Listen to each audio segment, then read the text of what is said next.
Bienvenidas y bienvenidos a esta inmersión en ideas clave para la enseñanza. Hoy vamos a desmenuzar un texto que me parece fundamental, ¿no? Estrategias docentes para un aprendizaje significativo. Y la meta, sacar de aquí las estrategias, las perspectivas más prácticas para quienes están día a día en el aula. Para los que buscan que sus alumnos, que aprendan de verdad, ¿no? De forma profunda, duradera, analizaremos conceptos, ejemplos, siempre pensando en cómo llevar esto al salón de clases. Porque el material, y eso me gusta, no busca dar recetas mágicas. Al contrario, fomenta una enseñanza más reflexiva, más adaptada. La pregunta que nos va a guiar hoy, yo creo, es ¿cómo pasamos de nomás cubrir los temas a lograr que el aprendizaje de verdad pues transforme la comprensión de los estudiantes? Esa es la pregunta clave. ¿Listos para explorar algunas respuestas? ¿Listos? Va. Arranquemos con el papel del docente. El texto insiste mucho y creo que es un buen punto de partida en que no se trata de aplicar métodos así, al pie de la letra, sino de usar estrategias. ¿Cuál dirías que es la diferencia clave aquí? Pues mire, la diferencia es una estrategia como la ve el texto, es un saber actuar pero flexible, consciente. El docente no es un simple aplicador de técnicas, ¿sabes? Es más bien un mediador. Alguien que ajusta lo que hace según el contexto, el contenido y, bien importante, según las necesidades, las características de sus alumnos. Implica estar reflexionando y tomando decisiones, pues, todo el tiempo. O sea, como dejar de ser el protagonista que expone para volverse más un facilitador del aprendizaje del otro, ¿no? Justo eso, facilitar que el otro construya. Y para eso, dicen, es crucial conocer a fondo a los estudiantes. ¿Qué saben ya? ¿Qué ideas traen? ¿Cómo aprenden mejor? ¿Qué les interesa? Exactamente, y es que desde la visión constructivista y sociocultural que maneja el texto, aprender no es nomás absorber información uno solito. Es un proceso activo, social. Construimos significado juntos, en comunidad. Y ahí es donde entra esa idea del andamiaje, ¿verdad? Inspirada en Brunner. Esa mera, el andamiaje. Imagínatelo como las rueditas de entrenamiento de una bici. Al principio, el maestro da mucho apoyo, guía de cerquita. Pero conforme el alumno va agarrando habilidad, confianza, pues el maestro va quitando ese apoyo. Poco a poquito, gradualmente. Qué buena analogía. Y la clave entonces es que ese andamiaje no puede ser igual para todos, ¿no? Para nada. Bien complejo en un aula con 30, 40 chicos diferentes. Sí. ¿Cómo se maneja esa diversidad en la práctica? Es el gran reto, sin duda. El texto sugiere que una parte de la solución está en conocer bien las famosas ideas previas de los alumnos. Si sabes desde dónde parte cada uno, puedes ofrecer ayudas más específicas. No se trata de individualizar absolutamente todo, eso es imposible. Claro. Sino de diversificar las ayudas, las tareas, y también fomentar que se ayudan entre ellos, El apoyo entre pares es clave. Y la meta final, entiendo, es que el alumno se vuelva autónomo. Exacto. Que aprenda a aprender, que ya no necesite tanto esas rueditas. Y eso conecta perfecto con el concepto que yo creo es la estrella del texto, el aprendizaje significativo de Ausubel. Sí, Ausubel es central aquí. La idea base es que aprendemos de verdad, o sea, aprendizaje real, cuando conectamos la información nueva con lo que ya sabemos, pero de forma sustancial, lógica, no como si pegáramos estampitas sin ton ni son en un álbum vacío. Fíjate, lo crucial no es tanto si la información te la dan, recepción, o si tú la buscas, descubrimiento. Lo importante es qué hace el alumno mentalmente con esa información. ¿Qué pasa en su cabeza? Exacto. ¿No más la memoriza para repetirla como perico en el examen? ¿O de verdad la integra, la relaciona, le da un sentido personal, conectándola con su red de conocimientos previos? Citan una anécdota muy simpática en el libro de unos estudiantes que bromeaban con vender sulfato de significativismo. Es buena, ¿no? Buenísima. Refleja perfecto esa lucha contra el aprendizaje de memoria sin sentido que a veces padecemos. Pero la idea potente de Ausubel que el texto recalca es esta. El factor más importante que influye en el aprendizaje es lo que el alumno ya sabe. Entonces, para lograr que el aprendizaje sea significativo se necesitan dos cosas. Una, que el material pueda ser significativo, o sea, que tenga lógica interna, que no sea un conjunto de datos arbitrarios o un disparate. Que tenga coherencia. Y dos, muy importante, que el alumno quiera aprender significativamente, que tenga la disposición, que haga el esfuerzo activo de conectar. Ok, entonces, para el docente, la implicación práctica no es solo explicar bien, No, va más allá. es diseñar actividades, diseñar tareas que casi obliguen al alumno a hacer esas conexiones. Exacto. Provocar que relacionen, que comparen, que apliquen lo nuevo a situaciones distintas. Y para eso, pues volvemos al punto anterior, ¿no? Totalmente. Conocer sus ideas previas es indispensable. No puedes construir un puente si no sabes dónde está la otra orilla. Y diseñar tareas que exijan más que solo repetir o recordar. Tareas que pidan seleccionar información relevante, organizarla, transformarla. Que el alumno tenga que construir su propia representación de lo aprendido, su propio significado. Y muy ligado a esto está la idea de cognición situada. ¿Qué significa eso en términos prácticos para un maestro en el aula? Cognición situada. Bueno, significa que aprendemos mejor cuando el conocimiento se usa en contextos, reales, relevantes. Contextos parecidos a cómo usaríamos ese conocimiento fuera de la escuela. Critica un poco ese aprendizaje muy de salón, muy abstracto, desconectado del mundo real, ¿sabes? El ejemplo que dan de enseñar estadística es muy claro, en vez de poner ejercicios abstractos del libro de texto. Que a veces ni entiendes para qué sirven. Exacto.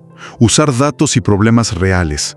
Datos de su comunidad, problemas que les interesen, cosas que les sirvan para entender su entorno. La autenticidad, la relevancia cultural es clave. O sea, que el aprendizaje tenga sentido en su mundo. Que no sea algo ajeno, algo solo para la escuela. Y si el contexto importa tanto, ¿qué pasa con el motor interno? ¿Con la motivación? El texto la describe como algo, complejo, con varias dimensiones. Sí, es compleja.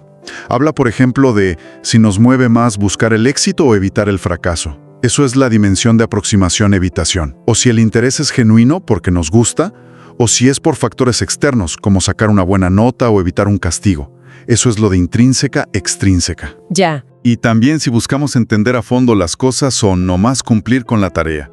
Lo de profundo-superficial. Son varias cosas. Son varias, sí. Pero quizá lo más útil para el docente es fijarse en las metas que persiguen los alumnos al hacer una tarea. Las metas, ¿cómo cuáles? Bueno, el texto distingue principalmente 3 tipos. El alumno quiere de verdad aprender y dominar el tema. Esas son las metas de aprendizaje o de maestría. O solo quiere sacar buena nota, quedar bien, evitar verse tonto. Esas son las metas de ejecución o de rendimiento. Y luego están los que, su meta principal es evitar el esfuerzo, hacer lo mínimo indispensable. Son las metas de evitación. Y también mencionan a qué atribuyen sus éxitos o fracasos, ¿verdad? Eso también influye un montón. Creen que si les va bien o mal, depende de cuánto se esforzaron. Atribución al esfuerzo, que es modificable. Claro, eso cambia todo. O si fue por suerte, o porque el examen estaba fácil, o porque el profe es barco. Todo eso marca una diferencia enorme en cómo enfrentan las dificultades, si persisten o se rinden. Y aquí el texto hace una llamada de atención importante sobre el efecto Pigmalión. Sí, cuidado con eso. Las expectativas que tenemos como profes, a veces sin darnos cuenta, pueden influir muchísimo en cómo le va al alumno. Tremendamente. Si creemos en el fondo que alguien no da para más, podemos, sin querer, tratarlo diferente, exigirle menos, darle menos oportunidades. Y al final, ¡pum!, confirmamos nuestra propia profecía negativa. ¡Qué fuerte! Hay que ser súper cuidadosos con los mensajes que mandamos, verbales y no verbales. Totalmente. Mucho ojo con eso. Entonces, para motivar pero hacia el aprendizaje real, el significativo, ¿qué podemos hacer en concreto? El texto sugiere varias cosas. Por ejemplo, diseñar esas tareas auténticas, relevantes de las que hablábamos. Que sientan que vale la pena el esfuerzo. Dar opciones, fomentar la participación, la autonomía del alumno. ¿Mencionan un modelo? ¿Target, creo? Sí, el Target. Es un acrónimo que ayuda a recordar distintas áreas donde podemos influir. La tarea, que sea interesante, la autonomía, darle cierto control, el reconocimiento, cómo valoramos el esfuerzo y el progreso, el grupo, cómo fomentamos la colaboración, la evaluación, que sea justa y útil, y el tiempo, manejarlo flexiblemente. Y también puedes conectar los temas con su vida, usar humor, debates, discusiones. Todo lo que haga el aprendizaje más vivo, más enganchante. Y algo fundamental, la retroalimentación que damos. ¿Cómo debe ser esa retroalimentación? Pues centrada en el proceso, no en la persona. Evitar descalificaciones como eres un distraído o no le echas ganas. Mejora enfocarse en el esfuerzo, en las estrategias que usó o que podría usar. Valorar el progreso individual, no solo estar comparando con los demás. Mensajes que digan, puedes mejorar si intentas esto otro, en lugar de no sirves para esto. Justo eso.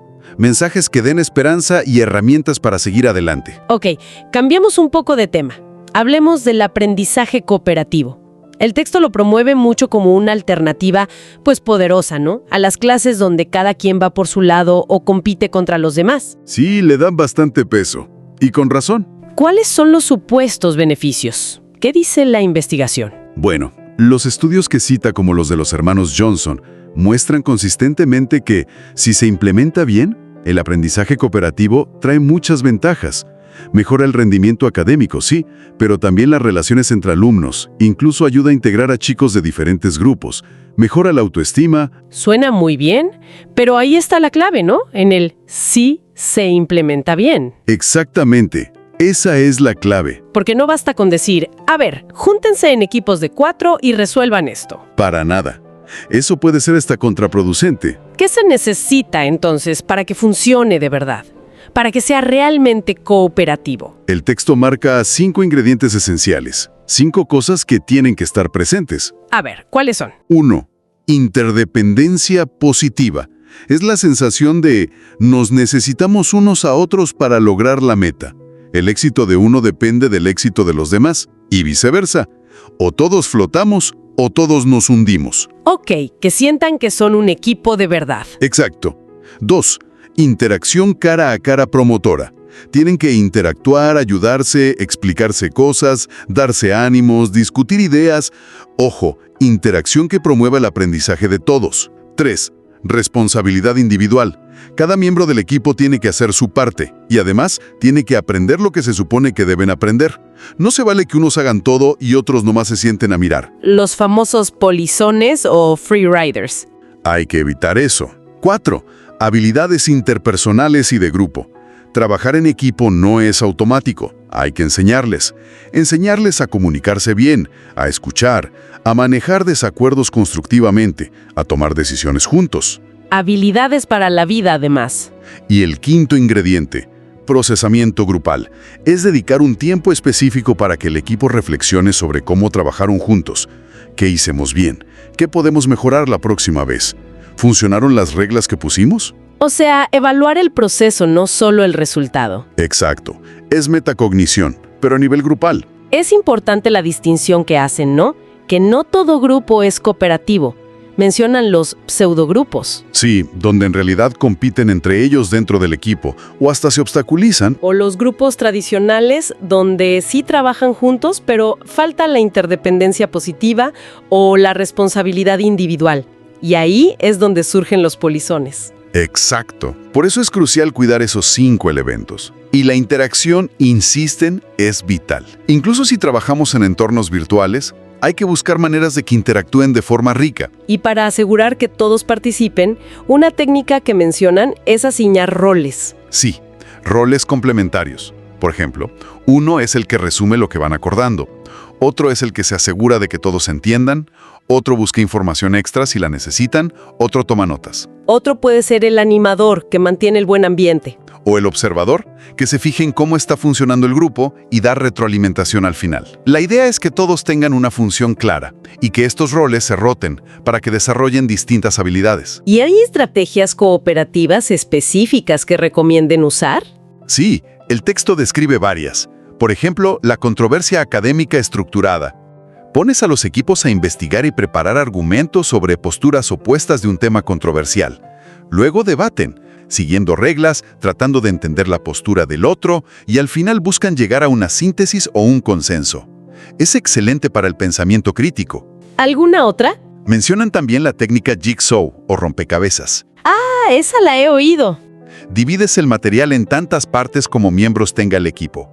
Cada miembro se vuelve experto en una parte, trabajando con expertos de otros equipos.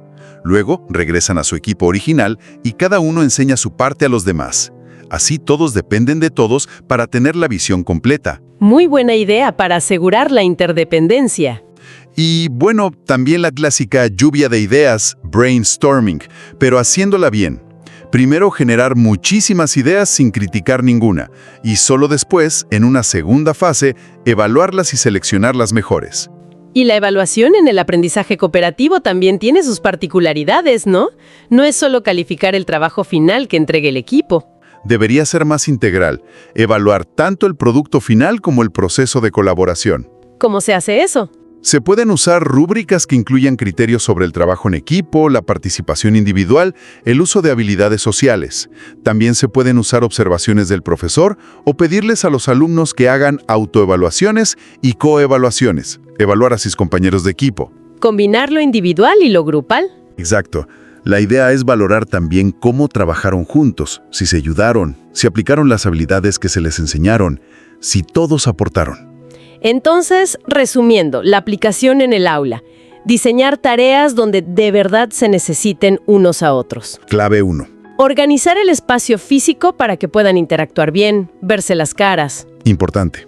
Enseñarles explícitamente cómo trabajar en equipo, no darlo por sentado. Fundamental. Asignar y rotar roles para fomentar la participación. Muy útil. Y dedicar tiempo a que reflexionen sobre cómo les fue como equipo. Indispensable para mejorar.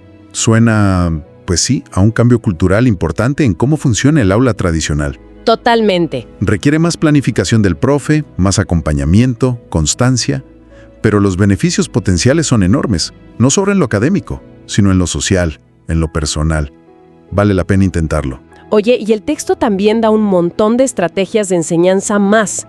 Vamos a revisar algunas que suenen muy prácticas para el día a día. Hay muchas muy buenas. Por ejemplo, las actividades focales introductorias. ¿Qué son? Esas son buenísimas para empezar un tema nuevo o una clase. Buscan, pues, como dice el nombre, enfocar la atención, enganchar a los alumnos, activar lo que ya saben o incluso crear un poquito de sorpresa o de conflicto cognitivo. ¿Cómo cuál? El del hielo. Preguntarles, a ver, si envolvemos un cubo de hielo en papel aluminio y otro en un trapo de tela, ¿cuál creen que se derrita más rápido? Claro. Te pone a pensar. Exacto.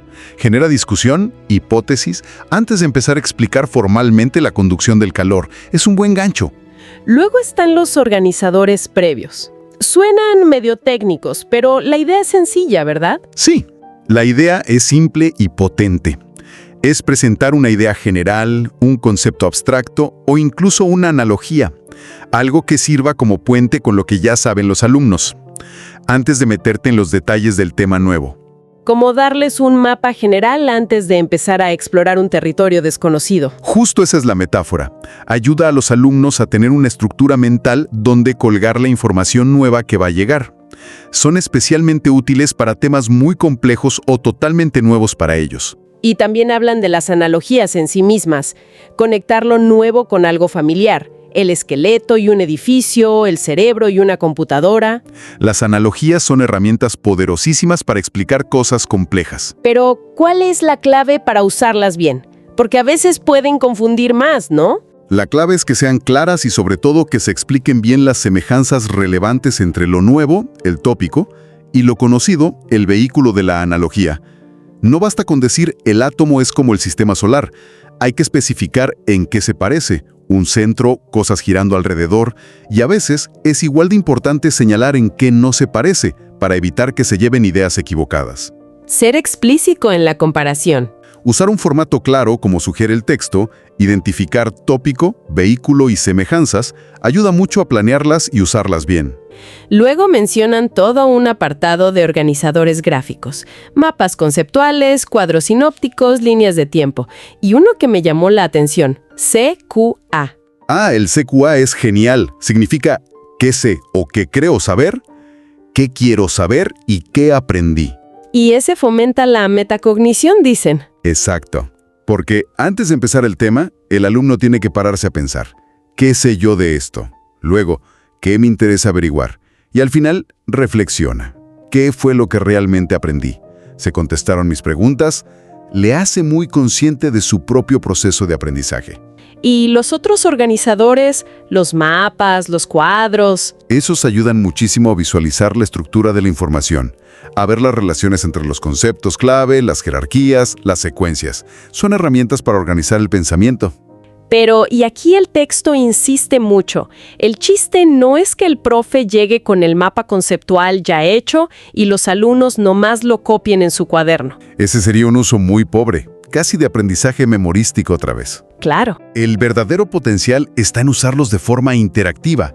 Construir un mapa conceptual juntos en el pizarrón, discutiendo las relaciones, negociando los conceptos, o que los alumnos los hagan en equipos, o que usen un CQEA para guiar su propia lectura, que sean herramientas para pensar, no solo productos finales para entregar. La idea central de todas estas estrategias, entonces, es promover que el alumno procese la información activamente. Justo, que no sea un receptor pasivo, que la organice, la conecte, la visualice, la transforme. Ok, perfecto. Ahora, demos un giro. Hablemos de las estrategias de aprendizaje. O sea, no las que usa el profe para enseñar, sino las que usa el propio estudiante para aprender. Exacto, el otro lado de la moneda. ¿Cuáles dirías que son las más importantes o las categorías principales que menciona el texto? Bueno, el texto las agrupa de varias formas, pero una útil es distinguir entre estrategias cognitivas y estrategias de apoyo o metacognitivas autorreguladoras. A ver, las cognitivas, ¿cuáles serían? Son las que trabajan directamente con la información que quieres aprender. Las más básicas son las de repaso, repetir, subrayar. Luego están las de elaboración, que son más profundas. Explicar con tus propias palabras, hacer resúmenes, crear analogías, hacer preguntas sobre el material, conectar con lo que ya sabes. O sea, transformar la información. Exacto. Y también están las de organización. Hacer esquemas, mapas conceptuales, cuadros comparativos, buscar la estructura del material. ¿Y las de apoyo cuáles son? Esas son las que te ayudan a manejar tu proceso de aprendizaje. Incluyen manejar tu motivación, cómo me animo a seguir, controlar la ansiedad, administrar tu tiempo y tus recursos, buscar un buen lugar para estudiar, pedir ayuda si la necesitas. Son como las herramientas del gerente de tu propio aprendizaje. Exacto. Y por eso, más importante que la lista de estrategias en sí, es la idea que engloba estas últimas, la metacognición y la autorregulación. Esos son los conceptos clave aquí. A ver, vamos a tratar de explicar eso de forma sencilla para que todos lo entendamos bien. Metacognición es pensar sobre tu propio pensamiento. Es saber cómo aprendes tú. Saber qué sabes y qué no sabes sobre un tema. Saber qué tareas se te facilitan y cuáles te cuestan más trabajo. Y también, bien importante, saber qué estrategias de aprendizaje conoces y cuándo te conviene usar cada una. Es como tener un tablero de control de tu propia mente. Ok, conocerme como aprendiz. Y autorregulación. La autorregulación es usar ese conocimiento metacognitivo para tomar el control de tu propio aprendizaje. Es poner en marcha el plan. Implica 3 fases clave. Planificar antes de empezar una tarea. ¿Cuál es mi meta? ¿Qué pasos voy a seguir? ¿Cuánto tiempo necesito? ¿Qué estrategias usaré? Luego, monitorear mientras estás haciendo la tarea. ¿Estoy entendiendo esto? ¿Me está funcionando la estrategia que elegí? ¿Voy bien de tiempo? ¿Necesito ajustar algo? Y finalmente, evaluar al terminar. ¿Logré la meta que me propuse? ¿Qué funcionó bien? ¿Qué podría ser diferente la próxima vez para mejorar? Es ser el director de tu propia orquesta de aprendizaje. Suena a algo que todos deberíamos hacer, ¿no? Pero que no siempre nos enseñan explícitamente en la escuela. A veces ni siquiera sabemos que existe. Exacto. Es una de las grandes tareas pendientes de la educación, yo creo. El texto dice algo interesante sobre cómo se adquieren estas estrategias. No es de un día para otro. Describe como unas fases. Al principio ni las conoces o no sabes usarlas. Lo llama déficit mediacional. Luego, quizás las puedes usar si alguien te guía paso a paso. Después, ya las puedes usar tú solo, pero te cuesta trabajo, no te sale automático. Déficit de producción. Y finalmente, las usas de forma eficiente, flexible, casi sin pensarlo, y sabes cuándo y por qué usarlas. Uso estratégico. Es un proceso. Es un proceso. Y la clave, dice el texto, es que los maestros enseñemos estas estrategias dentro de nuestras materias, no como un taller aislado de técnicas de estudio que luego nadie aplica. Integrado al contenido. Y enseñarlas de forma informada, o sea, explicando no solo cómo se hace la estrategia, por ejemplo un resumen, sino por qué es útil, cuándo conviene usarla y dar chance de practicarla y reflexionar sobre cómo les fue usándola. O sea, modelarlas. Nosotros, como profes, ¿no? Pensar en voz alta. Exacto, modelarlas. Hacer preguntas que inviten a los alumnos a reflexionar sobre su propio proceso. Oye, ¿y cómo llegaste a esa respuesta? ¿Qué pasos seguiste?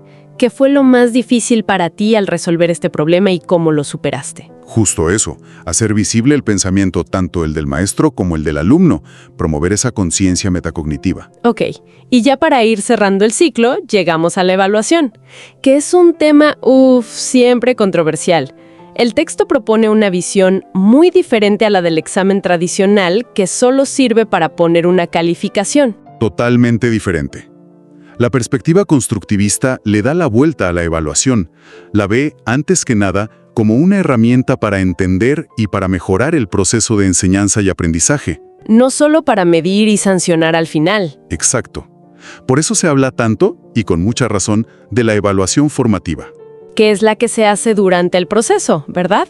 Mientras los alumnos están aprendiendo. Precisamente, es la evaluación para el aprendizaje, no solo del aprendizaje. Como el entrenador que observa al atleta mientras está practicando y le da indicaciones para que corrija algo, para que mejore su técnica, no solo espera a la competencia final para decirle si ganó o perdió. Exactamente esa es la analogía. La evaluación formativa sirve para recoger información sobre cómo van los alumnos, qué dificultades están teniendo, qué está funcionando y qué no de nuestra enseñanza, para poder tomar decisiones pedagógicas a tiempo. ¿Y cómo se hace esa evaluación formativa? ¿Con qué herramientas?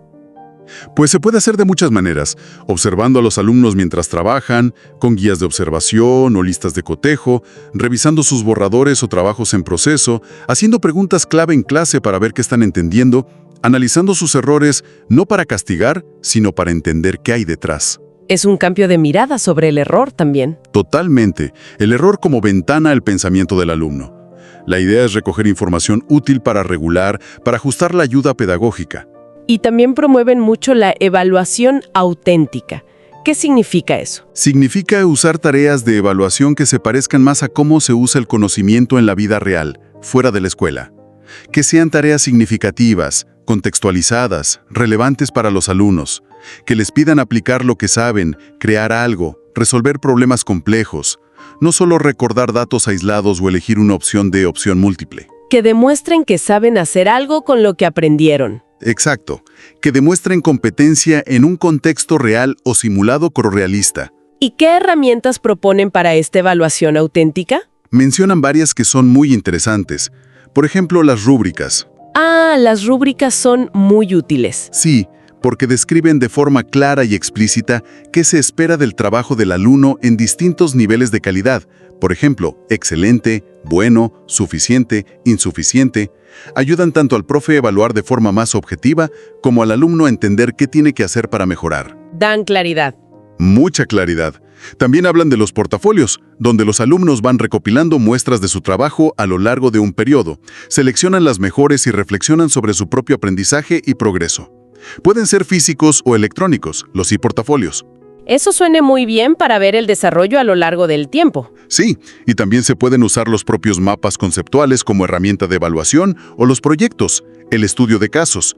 La idea es usar una variedad de instrumentos que nos den una visión más completa, más rica y más real de lo que el alumno sabe y puede hacer.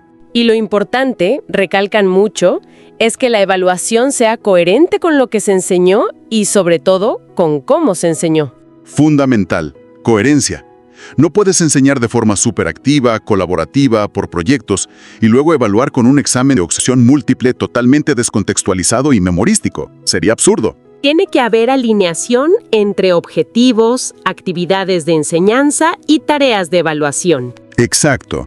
Y buscar siempre que la evaluación, incluso la sumativa, la del final, también sea una oportunidad de aprendizaje, que dé retroalimentación útil al alumno, e incluso ir un paso más allá, empoderar al alumno para que aprenda a autoevaluarse y a autorregularse. Eso es lo que llaman evaluación formadora. Que el alumno se apropie de su evaluación. Que se vuelva agente de su propia evaluación y mejora. Bueno, pues creo que hemos recorrido bastante terreno, ¿no? Desde repensar el rol del docente como mediador, pasando por el aprendizaje significativo, la motivación, el trabajo cooperativo un montón de estrategias concretas, hasta una visión de la evaluación como motor de aprendizaje. Sí, ha sido un buen repaso de las ideas centrales del texto. Si tuviéramos que resumir la esencia, el mensaje clave para un maestro o una maestra que nos está escuchando y dice, ok, ¿con qué me quedo de todo esto? ¿Qué le dirías? Difícil resumir tanto. Pero yo diría que la idea central es esa invitación a movernos hacia una enseñanza más flexible, más estratégica, más reflexiva, centrada realmente en que el alumno sea el que construya activamente su comprensión. Menos énfasis en solo transmitir información. Mucho menos. Y más énfasis en diseñar experiencias de aprendizaje que de verdad provoquen pensamiento, conexión, aplicación, colaboración. Y usar la evaluación no como un punto final para calificar, sino como una herramienta continua para entender qué pasa en la mente de nuestros alumnos y para apoyar su proceso de aprendizaje. Me gusta eso, apoyar el proceso. Apoyar y mejorar el proceso, tanto el de ellos como el nuestro como docentes. Y nos deja pensando. Creo que hay una reflexión final que flota en el aire, derivada de todo esto. Si la meta última, como sugiere el constructivismo, es formar aprendices autónomos, Sí, capaces de seguir aprendiendo toda la vida en un mundo que cambia a una velocidad impresionante. justo. ¿Qué hacemos con la evaluación en ese escenario? Exacto. Queda flotando una pregunta interesante, ¿no? ¿Cómo pueden nuestras prácticas de evaluación no solo medir si aprendieron lo que les enseñamos hoy? Sino activamente construir esa autonomía. ¿Cómo podemos diseñar evaluaciones que ayuden a los alumnos a volverse mejores gestores, mejores reguladores de su propio aprendizaje a futuro? Esa es una pregunta fuerte. Sí, es un desafío grande, pero creo que es un desafío crucial para seguir reflexionando y sobre todo para seguir experimentando y probando cosas nuevas en nuestras aulas.